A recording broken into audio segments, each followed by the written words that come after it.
Paris, 26 novembre 1974, 16h. La tension est palpable à l'Assemblée nationale. Au dehors, des femmes crient et s'indignent, un chapelet à la main. À l'intérieur, on se presse pour avoir sa place dans les tribunes de l'hémicycle. Les équipes de télévision s'apprêtent à filmer pour la première fois un débat qui fera date. Simone Veil, alors ministre de la Santé, se lève du banc du gouvernement. Elle se dirige vers la tribune. Chignon parfait, comme à l'habitude, un chemisier violet à large col, une longue rangée de perles. Elle est prête. L'hémicycle est massivement composé d'hommes, 481 sur 490 députés. Face à eux, dans quelques minutes, elle va défendre un projet de loi qui enflamme la presse et le pays, le droit à l'avortement, jusqu'ici interdit sous peine de sanctions pénales. Si elle réussit, ce sera un pas décisif pour les femmes. Elles subissent des pratiques clandestines dangereuses et traumatisantes, parfois au péril de leur vie. L'année dernière, une première tentative avait échoué face à la même majorité. Mais c'était l'année dernière, et ce n'était pas elle. Podcast Story. Simone Veil, concentrée, pose un verre d'eau près d'elle. Le pupitre sur lequel elle peut s'appuyer porte 3 micros, prêts à enregistrer l'événement. Il y a quelques minutes, elle a profité de l'intervention d'Henri Berger, le rapporteur de la commission qui a travaillé sur le projet, pour relire attentivement son discours. Armée d'un stylo rouge, elle a souligné les phrases importantes, mis des traits verticaux qui l'aideront à garder le rythme et entourer les mots-clés.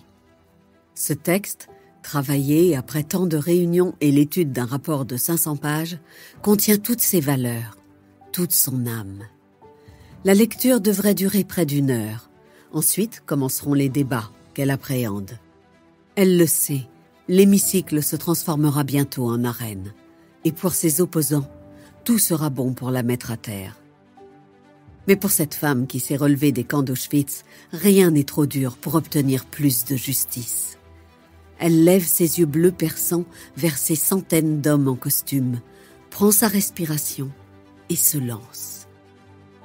Il faudra 25 heures de débat, 3 jours, 64 interventions, dont certaines d'une violence inouïe, pour que la loi autorisant l'avortement soit enfin votée.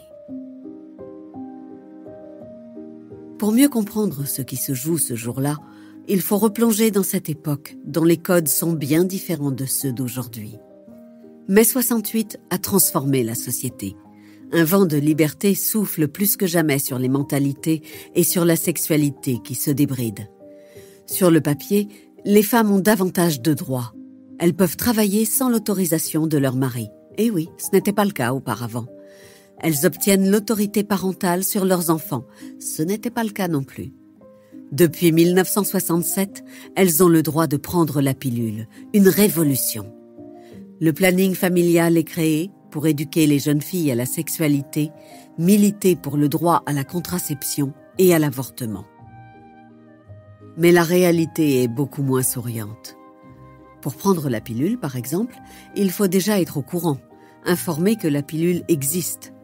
Peu de jeunes filles ou de femmes le sont, car sa promotion est interdite. Seuls 6% en font l'usage. Et puis, les mineurs ne peuvent rien faire sans l'autorisation de leurs parents. Le sujet reste tabou. Alors, évidemment. Dans les milieux modestes, les femmes multiplient les grossesses non désirées et n'arrivent souvent plus à joindre les 2 bouts. D'autres encore tombent enceintes suite à un viol. Alors oui, beaucoup avortent et se rajoutent à l'angoisse de subir un acte traumatisant, celui d'être dénoncé. Car on a beau être dans les années 70, l'article 317 du Code pénal applicable dans cette situation date de 1810. Il est vrai que ce n'est plus un crime comme autrefois et l'auteur de l'acte n'est plus envoyé aux travaux forcés. Mais interrompre une grossesse, ou tenter de le faire, est passible de 6 mois à 2 ans de prison. De plus, depuis une loi de 1920, inciter une femme à avorter ou faire ce qu'on nomme toute propagande anticonceptuelle est interdit. Quant aux auteurs, ils risquent 1 à 5 ans de prison, une amende conséquente et, s'ils sont médecins, l'interdiction d'exercer. Il est vrai qu'avorter n'est plus un crime, excepté pendant le régime de Vichy où les femmes risquaient à nouveau la peine de mort. Mais c'est un délit. Il ne faut pas s'y méprendre. Les juges professionnels des tribunaux correctionnels peuvent être bien plus durs qu'un jury de cour d'assises. Malgré ce décalage profond entre la loi et la réalité sur le terrain, la majorité de droite, encore très influencée par l'Église, bloque toute tentative d'évolution. C'est donc, une fois de plus, de la rue que viendra le changement. Il viendra plus précisément des féministes qui orientent leur combat vers un nouveau droit, celui pour les femmes de disposer de leur corps, le droit d'avoir le choix. Dans les rues, les militantes du MLF, le Mouvement pour la libération des femmes, multiplient les actions médiatiques.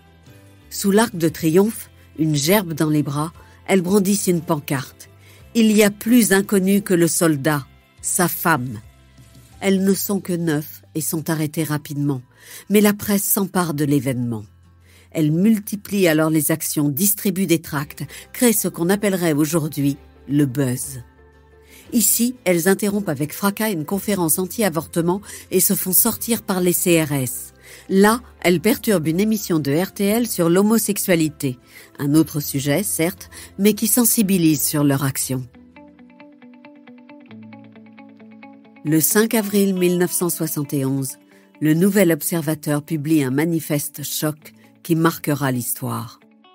Bravant la loi, 343 femmes signent la déclaration suivante. 1 million de femmes se font avorter chaque année en France. Je déclare que je suis l'une d'elles. Sur la liste des personnalités comme Catherine Deneuve, Jeanne Moreau, Marguerite Duras, Françoise Sagan, Simone de Beauvoir. Une semaine plus tard, dans les kiosques, la nouvelle couverture de Charlie Hebdo soutient le manifeste grâce au talent du dessinateur Cabu. Qui a engrossé les 343 salopes du manifeste sur l'avortement, écrit-il en blanc sur fond noir. Un enfant, si je veux, quand je veux. À Paris, sur la place de la République, des milliers de femmes scandent le slogan. C'est la première grande manifestation féministe depuis 1936. Nous sommes en novembre 71. C'est dans ce contexte brûlant que l'avocate Gisèle Halimi reçoit une jeune fille de 17 ans accusée d'avoir avorté après un viol.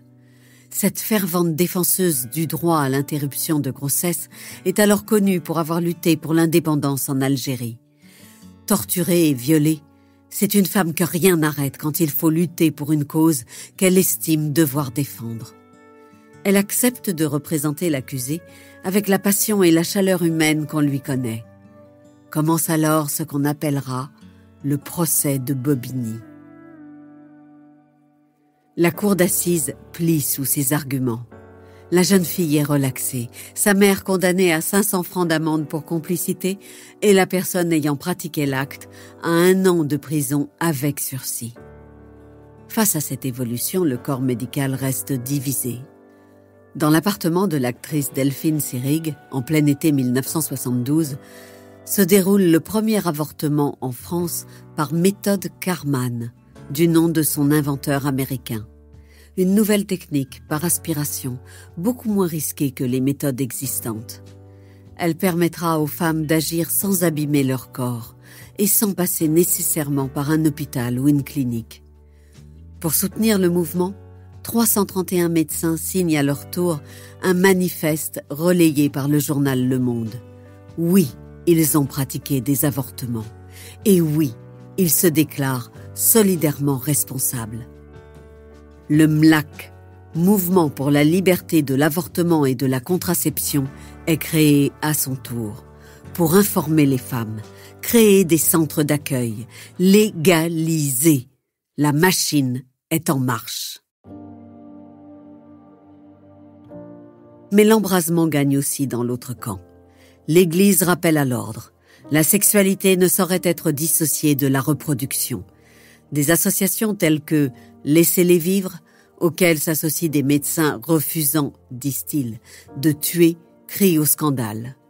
En 1973, 10 000 praticiens signent une déclaration réclamant le respect de la vie. Convaincu par l'urgence des réformes, Valéry Giscard d'Estaing est élu président de la République en mai 1974. Il lui faut un ministre de la Santé aux reins solides. On lui recommande pour ce poste de rencontrer Simone Veil. Au premier rendez-vous, il sait qu'elle est celle par qui viendra le changement. Cette magistrate de 47 ans, à l'allure impeccable, cigarette à la main, a dirigé l'administration pénitentiaire et travaille depuis des années dans l'ombre des politiques. Le grand public ne la connaît pas. C'est à elle qu'on doit notamment l'amélioration des conditions de vie des prisonniers, surtout des femmes. Rien n'arrête cette ancienne déportée quand il s'agit de travailler pour plus de dignité et de justice sociale. La chose est entendue. Le Premier ministre, Jacques Chirac, la nomme ministre de la Santé de son gouvernement. Sans attendre, Simone Veil donne le ton et fait voter une première loi. La pilule sera remboursée par la sécurité sociale et gratuite pour les mineurs. Mais le plus dur reste à faire. Elle doit s'attaquer au sujet ultra sensible de l'interruption de grossesse. La majorité des Français la soutiendra. Les sondages les disent favorables, sous certaines conditions, comme des raisons sociales ou familiales, mais favorables. Si seulement c'était un référendum. Mais c'est une loi, et elle est une femme. 2 obstacles qu'il va falloir franchir. Pourtant, ce 26 novembre, quand elle s'adresse aux députés, c'est bien la femme qui s'exprime, plus que la ministre. Je voudrais tout d'abord vous faire partager une conviction de femme. Je m'excuse de le faire devant cette assemblée presque exclusivement composée d'hommes. Aucune femme ne recourt de gaieté de cœur à l'avortement. Il suffit d'écouter les femmes. C'est toujours un drame, et cela restera toujours un drame. Avec une émotion palpable mais contenue, elle raconte l'insupportable différence de traitement entre les riches et les pauvres face à l'avortement, la détresse des femmes confrontées à une grossesse non désirée. Nous ne pouvons plus fermer les yeux sur les 300 000 avortements qui, chaque année, mutilent les femmes de ce pays, qui bafouent nos lois et qui humilient ou traumatisent celles qui y ont recours. Viennent les applaudissements. Elle retourne s'asseoir à sa place, près des membres du gouvernement. C'est maintenant au tour des députés de prendre la parole. Une mère de 9 enfants intervient la première. Elle votera pour. Les députés se succèdent. La gauche soutient. La droite est partagée. Beaucoup d'hommes s'expriment à titre personnel plutôt qu'au nom de leur parti. Simone Veil puise dans ses ressources car elle sait que le vent peut tourner d'un instant à l'autre. Les opposants les plus virulents n'ont pas encore pris la parole. Elle dira plus tard n'avoir pas été préparée psychologiquement pour ce qui allait suivre. Un flot de haine et de monstruosité. Après des heures de débat, en effet, le ton dérape. On l'attaque de plein fouet. Le député Jean Foyer prédit des avortoirs où s'entasseront les cadavres de petits hommes. On l'accuse de vouloir instaurer le droit de l'euthanasie légale. On nous demande un arrêt de mort, lui crie-t-on à la fin de la séance. Elle reste impassible. Elle écoute, prend des notes, ne montre pas l'émotion qui l'étreint. Car ces mots n'ont bien sûr pas été lancés pour rien. Tous ici, bien qu'elle n'en fasse jamais état, savent que la ministre de la Santé est une rescapée de la Shoah. Créer des amalgames, c'est toucher son talon d'Achille. Plus tard, elle dira ne pas croire qu'ils aient agi sciemment. Quoi qu'il en soit, chaque attaque la renforce et assoit davantage sa conviction qu'il faut en finir. Quand enfin ce premier jour se termine, elle retrouve son appartement du 11 place Vauban, derrière les Invalides, où l'attendent les siens. Son mari, Antoine Veil, son plus grand soutien, son grand amour, et ses fils adorés, son clan. Depuis qu'elle est entrée en politique, elle tâche de les protéger du mieux qu'elle peut des médias. Par ces temps houleux, ça ne va pas être facile. Mais après tout, qu'est-ce que tout cela au regard de ce qu'elle a vécu par le passé? Une photo en noir et blanc raconte le bonheur de son enfance à Nice. Ici, sa mère, qui rêvait que sa fille puisse un jour travailler, être libre. Sa mère, qui a connu Auschwitz et le camp de travail de Bobrek avec Simone et une de ses sœurs, morte peu avant la libération. Là, son père et son frère, tout sourire, disparus eux aussi dans les camps en Lituanie. Ces fantômes l'accompagneront toujours. Pour eux comme pour les vivants, elle luttera toute sa vie contre toute forme d'humiliation et de discrimination. De retour dans l'hémicycle le 27 au matin, Simone Veil est prête à encaisser les coups. Les attaques de la veille ont créé le malaise dans la salle. Pourtant, le pire reste à venir. Pour ne citer qu'une des flèches qui lui seront lancées, le député Jean-Marie Daillet l'accuse d'assimiler un embryon à un agresseur et d'accepter, dit-il, de les voir jeter au four crématoire ou remplir des poubelles. La gauche s'indigne. La droite applaudit, en partie. Le moindre des signes de faiblesse de la ministre réjouit ses adversaires. Quand elle met son visage dans ses mains, ils s'attendent à ce qu'elle s'écroule enfin. Mais il n'en est rien. C'est juste un signe de fatigue. Simone Veil force le respect. « Madame, lui dira le député Jean-Pierre Cot, votre courage et votre détermination font l'admiration de vos amis comme de vos adversaires. » Ces adversaires, justement, que savent-ils du saccage physique et psychologique que produit un avortement?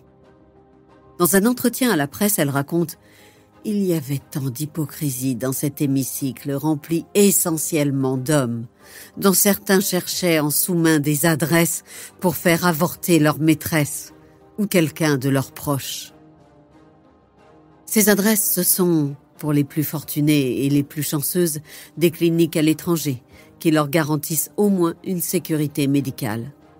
Mais pour toutes les autres, il faut contacter les faiseuses d'anges, ces femmes qui insèrent des aiguilles à tricoter dans l'utérus pour rompre la poche des os. Pour toutes les autres, il faut passer par des moyens ô combien douloureux et dangereux. Massages violents, mutilations, injections de produits. Quid des risques d'infection, de septicémie, de mort, d'infertilité?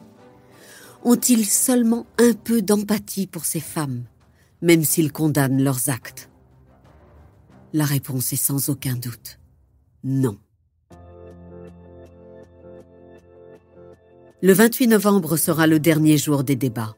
La fatigue se lit sur les visages, l'hémicycle se vide peu à peu. Le député Emmanuel Hamel amorce un numéro théâtral qui sera vite arrêté par le président de séance, et pour cause. Il fait entendre à l'aide d'un magnétophone les battements du cœur d'un petit être, comme il dit. La journée s'éternise. Chaque amendement est discuté, bataillé.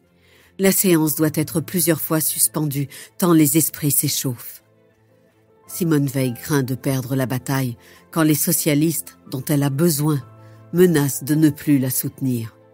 En effet, un des amendements prévoit d'autoriser les hôpitaux privés à refuser un avortement. S'il n'est pas retiré, ce sont eux qui se retirent. Elle parvient à les convaincre et maintient son cap.